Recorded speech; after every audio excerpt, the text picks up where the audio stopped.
कुलदीप सिंह सेंगर साहब को तो बचाएंगे ना वो, इस पे ध्यान दो। वो क्या कह रहे हैं नहीं कह रहे हैं, उसके लिए तो पूरी जान लगाएंगे ना। कुलदीप सिंह सेंगर साहब को बचाने के लिए वो लगा लें जान। भारत का संविधान, भारत की जनता उन्हें निपटेगी। लगाएं जितनी ताकत है। मैं खुला चैलेंज कर रहा हूं, लगाएं। ये जो लगता है अब दबाव बनेगा पब्लिक का, तो सीबीआई जाएगी तो सही सुप्रीम कोर्ट, लेकिन अपने बड़े से बड़ी लॉ ऑफिसर लगा दे, ये सुनिश्चित करेगी कि सुप्रीम कोर्ट इसमें कुलदीप सिंह सेंगर के पक्ष में फैसला करे। बड़े से बड़े वकील पेश होंगे केंद्र सरकार की तरफ से, वो कुलदीप सिंह साहब की मदद करने के लिए सीबीआई की तरफ से पेश होंगे। ऐसी मेरी आशंका है, ऐसा मेरा डर है। बचाएं इसको, कुलदीप सिंह सेंगर को। योगी जी भी बताएं, मोदी जी भी बताएं, अमित शाह जी भी बताएं, मोहन भागवत जी, सब आ जाओ एक साथ। भारत की जनता निपटेगी। आओ आओ सब आओ। सर, आज उत्तर प्रदेश और उत्तराखंड की दो खबरें बहुत ही गर्म हैं। बात करेंगे सबसे पहले उत्तर प्रदेश की, जिससे आपसे भी जुड़ा हुआ है। उन्नाव की जो मामला है, जो गैंगरेप का मामला है, उसमें जो आरोपी हैं उनको हाई कोर्ट से ज़मानत मिल गई है। कैसे देखते हैं इस पूरे मामले को? सबसे पहले तो मैं अपना ही फेलियर मानता हूं इसे, क्योंकि मैं भी जस्टिस डिलीवरी सिस्टम का एक हिस्सा हूं। मैंने कई दिन तक बहुत लंबी बहस की, बहुत डिटेल में बहस की, लेकिन मैं इस बच्ची को इस आपदा से बचाने में नाकाम रहा। तो इसलिए सबसे पहले तो मैं किसी और की गलती बताने से पहले अपनी गलती बताऊंगा। वजह बहाने तो कोई भी कुछ भी बना सकता है, लेकिन मैं इसमें अपनी पर्सनल भी गलती मानता हूं कि मैं इस बच्ची को बचाने में पूरी कोशिश करने के बावजूद भी नाकाम रहा। एक्सप्लेनेशन कोई नहीं हो सकती।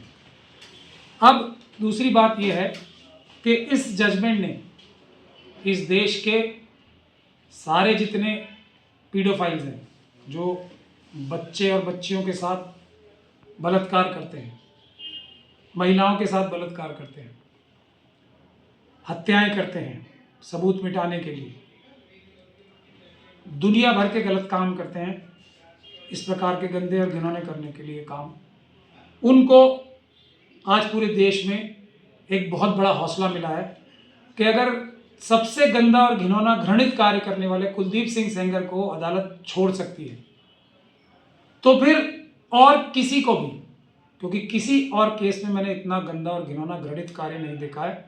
एक व्यक्ति द्वारा पहले उस बच्ची का, जो कि नौकरी के लिए उसके घर पे गई थी, उसका रेप किया। और ये बच्ची कौन थी? ये बच्ची थी उसके एक ऐसे परिवार की बच्ची जो कि उसको पारिवारिक संबंध थे। ये बच्ची उसको अपना पिताजी का बड़ा भाई कहती थी, दादा वगैरह कुछ कहती थी।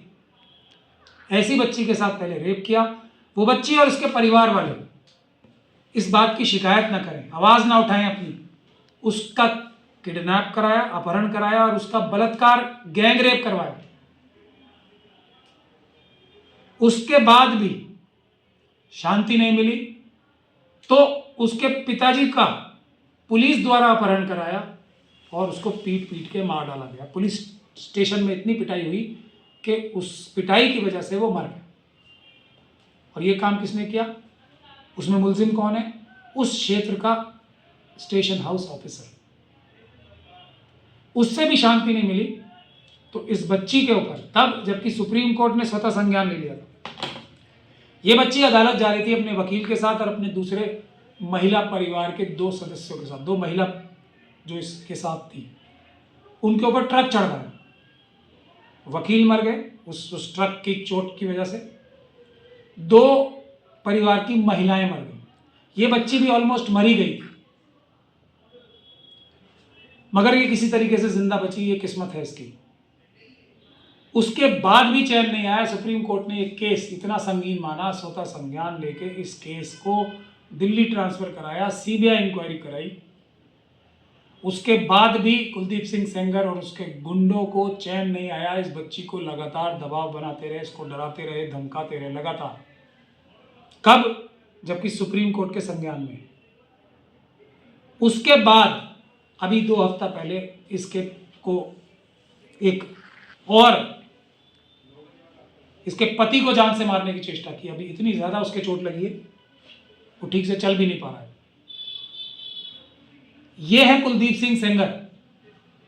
अब ये जमानत जो मिली है, मैं अगर इस जजमेंट की, फैसले की क्रिटिसिज्म करूं, इसके बारे में अपनी टिप्पणी लिखूं, तो मैं किताबें लिख सकता हूं कई। लेकिन जो बुनियादी वजह है जो बेल देने की, वो ये है कि ये व्यक्ति जिसके बारे में मैंने अभी आपको डिटेल्स बताई हैं, ये सब कार्य तो इसने किए हैं, परंतु ये भी दया का पात्र है कोर्ट की। कौन सी दया? हालांकि ये मुजरिम है, मुलजिम नहीं रहा अभी, इसको कोर्ट ने, अदालत ने सजा दी है।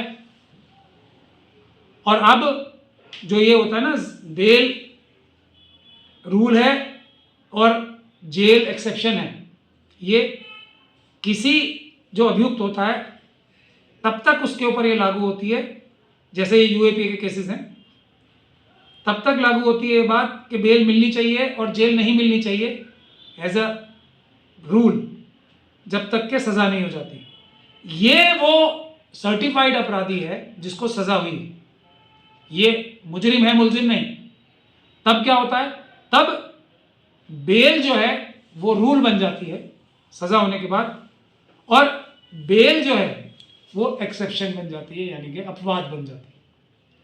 तो जज साहब को इसके ऊपर इतनी ज़्यादा दया के योग्य पाया दोनों जज साहिबान ने कि ये सब इसने किया, परंतु फिर भी हाई कोर्ट के ऊपर काम का इतना दबाव है कि इसकी जो अपील है वो हम सुन नहीं पाएंगे लंबे समय तक, इसलिए इसको छोड़ देते हैं। क्योंकि इस बच्ची की गलती नहीं है, बिल्कुल गलती नहीं है इसकी, कोई गलती नहीं है इसकी। इसके साथ तो प्रताड़ना ही प्रताड़ना हुई। गलती हमारी है, छोड़ इसे देते, क्योंकि इसके मौलिक अधिकारों का हनन हो रहा है। यह है लब्बुल लुआब इस जजमेंट का। अब मैं देश की जनता से ये कहना चाहता हूं कि इस जजमेंट के बाद दो चीजें होंगी। एक तो एप्स्टीन फाइल जो चल रही है ना अभी यूएस में, जिसमें भारतीय भी कई महान विभूतियों के नाम आ रहे हैं, वो कुछ भी नहीं है उसके सामने जो भारतवर्ष में हो रहा है बच्चियों के साथ, महिलाओं के साथ और बच्चियों के साथ, कुछ भी नहीं है वो जो रोज हो रहा है। और उसमें मुझे ये बड़े दुख के साथ कहना पड़ रहा है, पॉलिटिकल पार्टीज, खास तौर पे आरएसएस और बीजेपी के लोग मुखरता से प्राप्त हो रहे हैं, चाहे वो उत्तराखंड की बच्ची हो, चाहे हाथरस की बच्ची हो, चाहे कोई हो।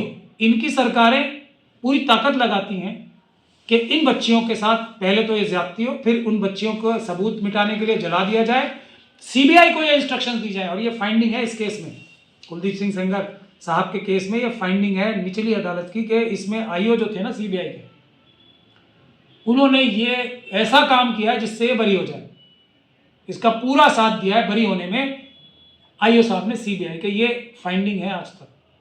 तो ये आईओ साहब स्वयं इतनी हिम्मत कर सकते हैं बिना ऊपर से पूरा दबाव या पूरा छूट होने के हाईएस्ट लेवल से, अमित शाह साहब और मोदी जी के लेवल से, ये हिम्मत कोई आईओ कर सकते हैं सीबीआई की? और सीबीआई ने उनके खिलाफ कोई एक्शन नहीं लिया। ये मेरी बात को और मजबूत करता है।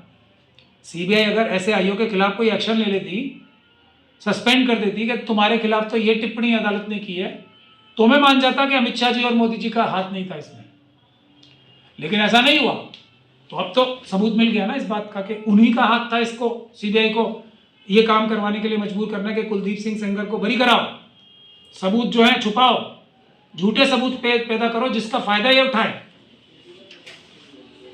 उसके बाद ये जो अपील चली है, ये जो सस्पेंशन ऑफ सेंटेंस की जो बाहर आने की जो कार्रवाई हाईकोर्ट में चली है, पहली बार सीबीआई के एक वकील साहब ऐसे थे जिन्होंने इसका अपोज किया हाईकोर्ट में।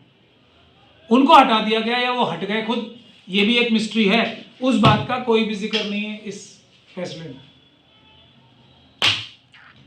अब देश की जनता का काम है इस जजमेंट को पढ़ें, देखें, या तो इसकी तारीफ करें और या इसका क्रिटिसिज्म करें। क्योंकि अगर ऐसा नहीं होगा तो जो ओपन कोर्ट की व्यवस्था बाबा साहब डॉक्टर भीमराव अंबेडकर ने हमारे देश में लाई है इंसाफ की खातिर, इंसाफ को सुनिश्चित करने की खातिर, वो खत्म हो जाएगा। हमारी ये इंस्टीट्यूशन खत्म हो जाएगी, बल्कि एक टूल बन जाएगी पावरफुल और मजबूत लोगों का कि वो अत्याचार करने के लिए इस्तेमाल करें।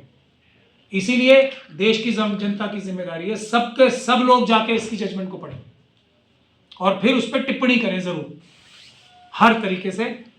अगर ये ऐसा नहीं करेगी देश की जनता तो बाबा साहब के संविधान के साथ बहुत बड़ा अन्याय होगा। मेरा तो यही आह्वान है।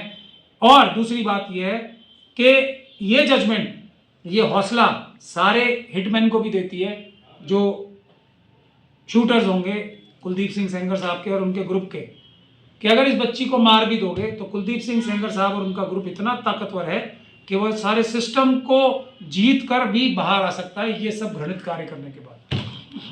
सर, अब आप लोगों के पास चूँकि इतने सारे मामले हैं, अब आप लोग के पास क्या लीगल ऑप्शन बचता है कि आप उस पीड़िता को इंसाफ दिलाने के लिए आगे क्या कोशिश करेंगे? क्या आपके पास लीगल ऑप्शन है और आप आगे क्या कार्रवाई करने जा रहे हैं, इसके बारे में बताइए। देखिए, पहले तो ये जजमेंट का पहला पेज ही देख लीजिए। ये जो कोई भी केस होता है वो स्टेट वर्सेस अभियुक्त होता है। इसमें क्योंकि अपील है कुलदीप सिंह साहब का नाम ऊपर है और नीचे किसका नाम है, सीबीआई का। जो ये विक्टिम होता है, कंप्लेनेंट होता है, वादी होता है, उसका तो कोई रोल ही नहीं होता ना। लेकिन इस जजमेंट को अगर जनता पढ़ेगी तो देखेगी सीबीआई ने कुछ बहस नहीं की है, इतनी सी बहस की है सीबीआई ने। उसने वो किया है, वो फॉलो करने के लिए मजबूर थे वो जो मैंने बहस की, और वो भी जब वो अच्छे वकील साहब थे तब तक। खुद नहीं, पहले बहस की। ये है इसमें बुनियादी बात। अब सीबीआई को जाना चाहिए ना सबसे पहले तो सुप्रीम कोर्ट। अगर उनको परेशानी हुई, तकलीफ हुई, ऊपर के इशारे पे ये सब काम नहीं हो रहे थे, वकील साहब नहीं हटाए जा रहे थे, आईओ साहब मदद नहीं कर रहे थे कुलदीप सिंह सेंगर साहब की, मुझे जो लगता है अब दबाव बनेगा पब्लिक का तो सीबीआई जाएगी तो सही सुप्रीम कोर्ट, लेकिन अपने बड़े से बड़ी लॉ ऑफिसर लगा के ये सुनिश्चित करेगी कि सुप्रीम कोर्ट इसमें कुलदीप सिंह सेंगर के पक्ष में फैसला करे। बड़े से बड़े वकील पेश होंगे केंद्र सरकार की तरफ से, वो कुलदीप सिंह साहब की मदद करने के लिए सीबीआई की तरफ से पेश होंगे। ऐसी मेरी आशंका है, ऐसा मेरा डर है, और इसीलिए देश की जनता को इसमें जरूर आगे आना पड़ेगा अपनी इंस्टीट्यूशंस बचाने के, अपनी बच्चियां बचाने के लिए। इन वहशी दरिंदों से देश की जनता को सामने आना पड़ेगा। सर, इस पूरे केस में आपका क्या रोल रहा है और आपने कैसे इस केस के अंदर आपकी क्या इन्वॉल्वमेंट रही, जरा उसके बारे में बताइए। देखिए, मेरे पास तो सारे केसेस आते ही तब हैं जब सारे खराब हो जाते हैं। ये भी जब ट्रायल हो चुका तब मेरे पास ये केस आया। क्योंकि होता क्या है हमारे देश में, चाहे वो हाथरस की बच्ची हो या कोई दूसरा केस हो, जब शुरू में ये केस होते हैं तो देश के सारे लोग जो हैं एकदम उनके साथ ऐसे जाके खड़े हो जाते हैं कि हम सब परिवार के सदस्य ही हैं। लेकिन जैसे ही लाइमलाइट से केस हटता है तो वो सब लोग उड़नछू हो जाते हैं, और ये लड़ाई बेचारे विक्टिम्स को अकेले अपने परिवार, ये हाथरस में जाके देख लो ना आप क्या हाल है उनका, बंदी बने पड़े हैं वो। मतलब उनकी दुर्दशा देख के रोना आता है मुझे। हालांकि मैं रोता नहीं हूं कभी भी, लेकिन आता जरूर है उनकी दुर्दशा देख के। इस बच्ची की दुर्दशा देख के मुझे रोना आता है। मैं रो नहीं सकता क्योंकि मेरा नेचर नहीं है। मुझे ऊपर वाले ने रोने के नाम के आंसू ही नहीं दिए। मैं ऊपर वाले के अलावा किसी के सामने नहीं रोता हूं। मगर मेरे जैसे व्यक्ति को अगर इतना दुख होता है, मेरा गला भर आता है, तो ये समझने की बात है कितनी बड़ा अन्याय हो रहा है इन दो बच्चियों के साथ, तो उस परिवार के साथ और इस बच्ची के साथ। तो ये मेरे पास सारा केस खराब होने के बाद आए। अभी मैं कितना संभालूं इसे। मैंने जी जान लगाई इस केस में, और काफ़ी मेरे ख्याल से काफ़ी मजबूत बहस भी की, ऐसा लोग मुझे बोल रहे हैं। बहुत सारे लोगों ने आके मुझे इसकी, जिन्होंने ये बहस देखी, बहुत मुबारकबाद भी दी। लेकिन अंजाम क्या हुआ? फेलियर ही हुआ ना। मैं हमने इस केस में देखिए, केंद्र सरकार खिलाफ, सीबीआई खिलाफ, उत्तर प्रदेश सरकार खिलाफ इतना बड़ा गैंग, मतलब कार्टेल इतना बड़ा उसके बच्ची के खिलाफ अकेले, और उससे अगर ये उम्मीद की जाए कि उसके वकील, यानी कि अब मैं और उससे पहले और जिन वकीलों को भी बहुत बड़ी हिम्मत का काम करना पड़ा है, क्योंकि वकील भी मारे गए इस केस में। तो वकील पहले तो सब डर के मारे पीछे ही हट गए। ऐसा भी हुआ इस केस में कि कुलदीप सिंह सेंगर साहब ने ऐसे वकील इनको दिलवाए जो उनकी तरफ थे। ये भी हुआ इस केस में, जब तक मेरे पास आने से पहले की बात है। तो इन हालात में अगर जजमेंट में ये आता है कि इस बच्ची ने ये वाला पॉइंट जो है निचली अदालत में नहीं रेस किया था, सीबीआई ने तो किया ही नहीं, वो भी लिखा हुआ है सीबीआई ने नहीं किया, तो अब हम इस टेक्निकल ग्राउंड पे इसको बेल दे देते हैं क्योंकि हमें इस पे दया आ रही है, दया का पात्र है ये। तो मेरा ये कहना है अगर कुलदीप सिंह सेंगर ही दया का पात्र है तो कोई भी व्यक्ति जो अपराधी है देश में हमारे, खास तौर पे चाइल्ड रेपिस्ट है, गैंग रेप करता है, महिलाओं बच्चों का रेप करता है और बार बार करता है, उसको जमानत मना ही नहीं हो सकती, वो भी दया का पात्र हो जाएगा। इतनी बड़ी इम्प्लीकेशन है। अब आप देख लीजिएगा केंद्र सरकार और सीबीआई क्या करती है, सुप्रीम कोर्ट में जाके कैसी ढुलमुल बहस करते हैं, ये मेरा इल्जाम है उनके ऊपर। आप सब दुनिया देखें, हम लोग तैयारी कर रहे हैं लेकिन हमारा काम बहुत मुश्किल है क्योंकि केंद्र सरकार, उत्तर प्रदेश सरकार, सीबीआई, इस पूरे कार्टेल से लड़ना है तो हमें तैयारी थोड़ी ज़्यादा करनी पड़ेगी। लेकिन देखें क्या होगा, आपको सब नज़र आ जाएगा भैया। सर, आपने कहा जैसा कि इस केस में वकीलों के ऊपर भी एक खतरा है, मार दिया गया भाई एक वकील तो जी।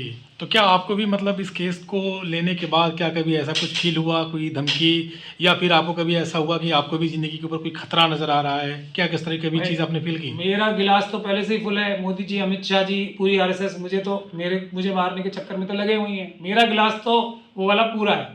अब अगर एक्स्ट्रा भी कोई उसमें पानी डालेगा तो बाहर भी डालेगा, क्योंकि मेरा और डर का कोई वास्ता नहीं है, मेरा और डर का कोई लालच नहीं है। ये बात मुझे अपने मुंह से बार बार दोहराते हुए कोई वो भी नहीं होती। लेकिन वकीलों ने सुप्रीम कोर्ट में पिटीशन लगाई थी कि हमें सुरक्षा दो, इनके वकीलों ने। मैंने जाके कहा कि मुझे मत दो, मेरी भी सुरक्षा अगर कुछ बनती है तो वो इस परिवार को दे दो, इस परिवार की सुरक्षा मत छीनो, क्योंकि केंद्र सरकार ने और उत्तर प्रदेश सरकार ने ये दरखास्त भी लगाई थी कि इनकी सुरक्षा विड्रॉ कर लो।